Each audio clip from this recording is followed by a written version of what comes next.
नमस्कार साथियों, स्वागत है आपका इस यूट्यूब चैनल लर्न टे लाइफ में।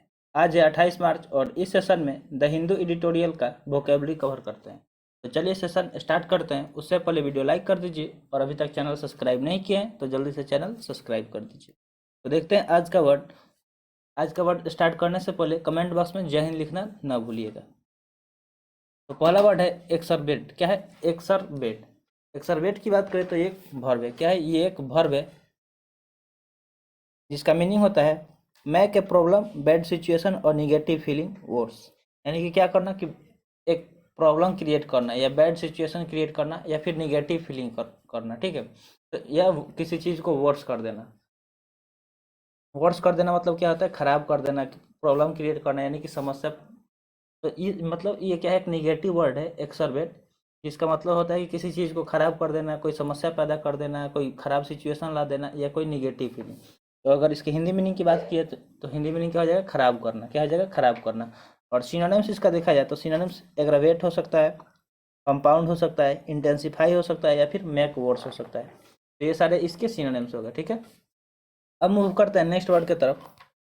नेक्स्ट वर्ड क्या है? कॉम्बेट। कॉम्बेट आप वर्ड सुने ही होंगे, अगर नहीं सुने तो आइए हम इसका मतलब बताते हैं। ये एक वर्ब है, यहाँ पे एक वर्ब है जिसका मीनिंग होता है टू स्टॉप समथिंग अनप्लीजेंट और हार्मफुल फ्रॉम हैपनिंग और फ्रॉम गेटिंग वर्स। मतलब किसी चीज़ को रोकना जो अनप्लीजेंट हो, जो क्या हो? अनप्लीजेंट हो यानी कि जो मतलब बुरा हो, जो आपके लिए अच्छा नहीं हो, या हार्मफुल हो यानी कि हानिकारक हो, फ्रॉम हैपनिंग मतलब जो वो मतलब कुछ आपके साथ बुरा होने वाला हो या कुछ अनप्लीजेंट होने वाला, तो उससे आपको क्या करना? उसको स्टॉप करना या किसी चीज़ को खराब होने से रोकना। तो इसको इसके लिए कॉम्बेट वर्ड यूज कर सकते हैं, जिसका मतलब होता है सामना करना या कोई प्रॉब्लम आपके सामने क्रिएट हो गया। देखिए पहला वर्ड क्या था? मतलब कोई समस्या पैदा करना या खराब करना। जब अब आपके सामने कोई समस्या आ जाएगा तो आप उसका क्या कीजिएगा? सामना कीजिएगा, यानी कि कॉम्बेट वर्ड इसके लिए यूज कर सकते हैं। कॉम्बेट मतलब क्या होता है? सामना करना, उससे लड़ना, उसको फेस करना। तो इसका सिनोनिम्स क्या हो सकता है? बैटल अगेंस्ट वेग, बैटल अगेंस्ट हो जाएगा। ठीक है, नेक्स्ट वेग वार अगेंस्ट हो जाएगा और थर्ड टेकल हो जाएगा। टेकल मतलब क्या होता है? सामना करना। ठीक है, तो ये सारे इसके सिनोनिम्स हो गए। वर्ड क्या है? कॉम्बेट मतलब होता है हिंदी इसका सामना करना। नेक्स्ट वर्ड देखते हैं इनकैप्सुलेट। नेक्स्ट वर्ड क्या है? इनकैप्सुलेट। देखिए जब जो वर्ड थोड़ा सा लंबा है उसको दो पार्ट में या तीन पार्ट में करके तब प्रोनाउंस कीजिए। देखिए जैसे यहाँ पे इनकैप्सुलेट हो गया। देखिए इन को एक बार में कीजिए, फिर कैप्सुलेट को एक बार में। तो इनकैप्सुलेट, इनकैप्सुलेट क्या हो गया? एक वर्ब हो गया। ठीक है, जिसका मीनिंग होता है to express the most important part of something in a few word. यानी किसी चीज़ का जो सबसे इंपॉर्टेंट पार्ट होता है। मान लीजिए कोई स्टोरी है तो किसी स्टोरी को क्या करना कि उसका जो मेन पार्ट है उसको किसी मतलब कुछ वर्ड में बोलना। ठीक है, कुछ वर्ड में बोलना। जैसे क्या होता है कि न्यूज़ न्यूज़ जब आप पढ़ते हैं तो उसको उसका अगर हेडलाइन भी पढ़ लेते हैं तो थोड़ा बहुत आपको आइडिया आ जाता है। तो इस मतलब इनकेप्सुलेट मतलब वही होता है किसी चीज़ को क्या करना? थोड़े वर्ड में एक्सप्लेन करना। ठीक है, यानी कि उसको संक्षिप्त करना। तो हिंदी मीनिंग क्या हो जाएगा? संक्षिप्त करना, यानी कि उसको छोटा करके तब बताना। तो इसका सिनोनिम्स क्या हो सकता है? तो आप देखे होंगे कोई भी मतलब बुक पढ़ते हैं तो कोई चैप्टर तो उसके लास्ट में एक मतलब क्या देता है? समरी दिया रहता है कि उससे रिलेटेड जो उसका इंपॉर्टेंट पॉइंट है वो उसको दिया रहता है। तो वो क्या होता है? समरी। तो समरी इसका सिनोनिम्स हो सकता है, समराइज हो सकता है, सम अप हो सकता है। देखिए आप केमिस्ट्री पढ़े होंगे तो एक कंडेंस मतलब कंडेंस्ड फार्मूला बनाया जाता है। मान लीजिए किसी कोई जो भी फार्मूला रहता है उसको छोटा करके कंडेंस फार्मूला बनाया जाता है। तो कंडेंस इसका कंडेंस मतलब ही क्या होता है? छोटा करना या संक्षिप्त करना। या फिर डाइजेस्ट या कॉम्पैक्ट, कॉम्पैक्ट मतलब ही क्या होता है? छोटा करना या संक्षिप्त करना। तो ये सारे इस वर्ड का क्या होगा? सिनोनिम्स होगा। अब देखते हैं नेक्स्ट वर्ड। नेक्स्ट वर्ड क्या है? इवोक। इवोक एक वर्ब है जिसका मीनिंग होता है to bring a feeling, a memory और an image into your mind. यानी कि अपने माइंड में क्या करना है? कोई मेमोरी को याद करना। मतलब जो पीछे कोई मेमोरी आपके माइंड में हो तो इसको याद करना, या कोई इमेज आपके दिमाग अपने दिमाग में लाना, या किसी चीज़ के बारे में सोचना, फील करना। ठीक है, तो उसका मतलब इवोक मतलब यही होता है, यानी कि ताज़ा करना। कोई भी मतलब आपका पुरानी यादें है तो उसको क्या करना? ताज़ा करना। जैसे आप बड़े हो गए हैं तो कभी कभी होता है कि आप ऐसे बैठे होंगे अकेले में तो आपकी बचपन की बातें आपको आपके माइंड में आती होगी और आप फील करते होंगे कि उस टाइम कितना अच्छा लाइफ था, ना कोई टेंशन था, ना प्रॉब्लम था, ना किसी का प्रेशर था। तो ये मतलब इवोक मतलब क्या होता है कि पुरानी यादों को क्या करना? ताज़ा करना। ठीक है, इसका सिनोनिम्स हो सकता है bring to mind, give rise to, arouse या फिर इंड्यूस। ये सारे इसके सिनोनिम्स हो गए। Bring to mind, give rise to, arouse और इंड्यूस, ये क्या हो गया? इसके सिनोनिम्स हो गए।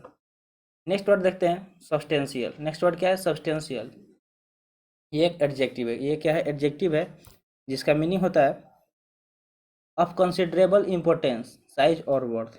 यानी कि कोई चीज़ क्या कंसिडरेबल इम्पोर्टेंस हो, यानी कि किसी चीज़ को हम लोग उसको इम्पोर्टेंस कंसीडर कर रहे हैं कि वो इम्पोर्टेंट हो, यानी कि आपके लिए ज़रूरी हो, चाहे उस वो साइज हो या फिर वर्थ हो। इसका मतलब इसका हिंदी मतलब होता है अच्छी मात्रा में। कोई चीज़ किस मात्रा में अवेलेबल हो, अच्छी मात्रा में, यानी कि भरपूर मात्रा में अवेलेबल हो, ठीक है। तो सब्सटेंशियल, इसका सब्सटेंशियल का मतलब क्या है, किसी चीज़ का अच्छी मात्रा में अवेलेबल होना, ठीक है।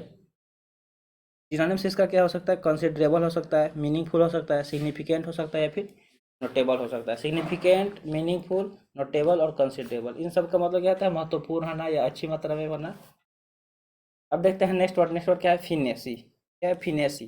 फिनेसी एक नाउन है। क्या है, फिनेसी एक नाउन है जिसका मीनिंग होता है इम्प्रेसिव, डेलिकेसी एंड स्किल। मतलब कोई चीज, कोई मतलब चीज आपके पास क्या हो, इम्प्रेसिव हो, ठीक है, इम्प्रेसिव हो, या फिर आप भी, कोई इंसान भी इम्प्रेसिव होता है जो किसी को भी इम्प्रेस कर देता है, या डेलिकेसी हो, या उसके पास स्किल हो, यानी कि वो जैसे अगर आपके पास स्किल है तो आप अपने स्किल के थ्रू किसी को भी इम्प्रेस कर सकते हैं, ठीक है। तो इसका हिंदी मीनिंग क्या आ जाएगा, कुशलता। कुशलता, ठीक है। फिटनेस मतलब क्या आता है, कुशलता। एक्सपर्टाइज इसका सिनोनिम्स हो सकता है, प्लेयर हो सकता है, या फिर नेक हो सकता है। ये सारे इसके सिनोनिम्स हो गए, एक्सपर्टाइज, प्लेयर और नेक। अब देखते हैं नेक्स्ट वर्ड। तो नेक्स्ट वर्ड क्या है, एम्बिट। क्या है, एम्बिट। एम्बिट एक नाउन है। एम्बिट क्या है, एक नाउन है जिसका मीनिंग होता है द स्कोप, एक्सटेंड और बाउंड ऑफ समथिंग, यानी किसी चीज का स्कोप, मतलब स्कोप या एक्सटेंट, यानी कि वो कितना दूर में फैला हुआ है, या बाउंड ऑफ समथिंग, या मतलब किसी चीज़ का स्कोप, एक्सटेंट या बाउंड। तो इसका हिंदी मीनिंग क्या हो जाता है, सीमा चक्र। मतलब किसी चीज़ का मतलब सीमा होना कि कितना मतलब कितना तक वो फैला हुआ है, एक्सटेंट कहाँ तक किया है, ठीक है। सिनोनिम्स इसका क्या हो सकता है, स्कोप हो सकता है, रेंज हो सकता है, या लिमिट हो सकता है। तो रेंज मतलब आप जानते हैं कि किसी भी चीज़ का रेंज होता है। जैसे मान लीजिए कि वाईफाई, जो आप मतलब वाईफाई यूज करते हैं, तो वाईफाई का क्या होता है कि रेंज होता है कि वो इतना से इतना मीटर के बीच में ही काम करेगा, या किसी चीज़ का लिमिट होता है। तो इसका मतलब एम्बिट मतलब क्या हो गया, सीमा चक्र हो गया, यानी कि वो कहाँ से कहाँ के बीच में काम करेगा। सपोज जैसे गन फायर किया जाता है, तो जो उसकी बुलेट्स होती है उसकी भी रेंज होती है कि इतना से इतना दूरी के बीच में ही टारगेट को हिट कर सकते हैं, उससे ज़्यादा को नहीं कर सकती है, ठीक है। तो एम्बिट मतलब वही होता है, रेंज या लिमिट्स, ठीक है कि। अब देखते हैं नेक्स्ट वर्ड। तो नेक्स्ट वर्ड क्या है, एपोस्टेजी। क्या है, एपोस्टेसी। एपोस्टेसी क्या है, एक नाउन है। एपोस्टेसी क्या है, एक नाउन है जिसका मीनिंग होता है द अबेंडोनमेंट और रिनाउंसिएशन ऑफ ए रिलीजियस और पॉलिटिकल बिलीफ और प्रिंसिपल, यानी किसी चीज़ को अबेंडन कर देना, ठीक है। अबेंडन कर देना, चाहे वो रिलीजियस हो, पॉलिटिकल बिलीफ हो, या कोई प्रिंसिपल हो, ठीक है, उसको क्या कर देना, अबेंडन कर देना, यानी कि त्याग देना।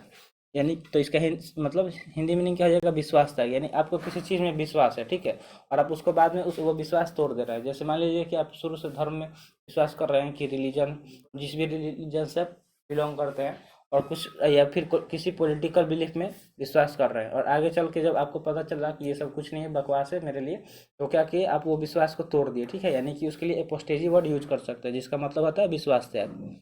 इसका सिनोनिम्स क्या हो सकता है, रिनाउंसिएशन हो सकता है, अबेंडमेंट हो सकता है, या रिकंटेशन हो सकता है, ठीक है। ये सारे इसके सिनोनिम्स हो गए, रिनाउंसिएशन, अबेंडमेंट, या फिर रिकंटेशन, ठीक है। अब देखते हैं नेक्स्ट वर्ड। तो नेक्स्ट वर्ड है एबिस्मल। ये एबिस्मल वर्ड बहुत बार हमने कवर कराया है, ये रिपीट हुआ है वर्ड।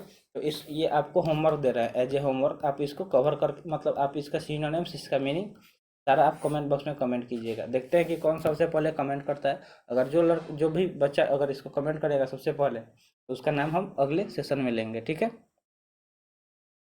अब देखते हैं नेक्स्ट वर्ड। तो नेक्स्ट वर्ड है, और ये आज के सेशन का लास्ट वर्ड है। जैसा कि आप जानते हैं कि हम 10 ही वर्ड कवर कराते हैं। देखिए, ज़्यादा एक साथ ज़्यादा दे देने पे क्या हो जाएगा, आपके दिमाग में ज़्यादा चीज़ें नहीं बैठेगी। तो थोड़ा थोड़ा याद कीजिए। एक टाइम ऐसा आएगा जब आपके पास बहुत सारा आपके माइंड में वर्ड का स्टोर हो जाएगा, और आपको मतलब कोई भी ऐसा वर्ड बाकी नहीं रहेगा जो आपको याद नहीं होगा। तो देखिए नेक्स्ट वर्ड क्या है, ब्रेजन। ब्रेजन एक एडजेक्टिव है जिसका मीनिंग होता है बोल्ड एंड विदाउट सेम। यानी कि देखिए, किसी चीज, कोई इंसान क्या होता है, बोल्ड होता है, जो किसी से भी नहीं शर्माता है, मतलब without shame, bold and without shame, यानी जो थोड़ा सा भी चीज से नहीं शर्माता है, जो ही बात होता है वो सबके सामने निर्भीक होकर बोल देता है, ठीक है। वो शर्माता नहीं है किसी से। जो भी काम होता है, मतलब कोई कोई इंसान ऐसा होता है कि कुछ भी करने से शर्माता है, और कोई कोई मतलब थोड़ा सा भी नहीं शर्माता है। जो भी उसके मन में फीलिंग है, जो भी प्रॉब्लम है, वो तुरंत तुरंत पूछ लेता है, या जो भी डाउट है किसी से भी। तो ब्रेजन उसको बोलते हैं जो बोल्ड होता है, ठीक है, जिसके अंदर थोड़ा सा भी शर्म नहीं होता है, मैंने शर्माता नहीं, वो निर्भीक होता है। तो हिंदी मीनिंग इसका क्या हो जाएगा, निर्भीक। क्या हो जाएगा, निर्भीक। सिनोनिम्स इसका ऑडेसियस हो सकता है, अनबेस्ट हो सकता है, इम्पुडेंट हो सकता है। ये इसके क्या हो गया, सिनोनिम्स, ऑडेसियस, अनबेस्ट और इम्पुडेंट। तो इसको इतना वर्ड आप नोट्स बना के याद जरूर कर लीजिएगा। आज का सेशन यहीं पे समाप्त हुआ। आई होप सेशन पसंद आया होगा। Thanks for watching. मिलते हैं अगले सेशन में। जय हिंद।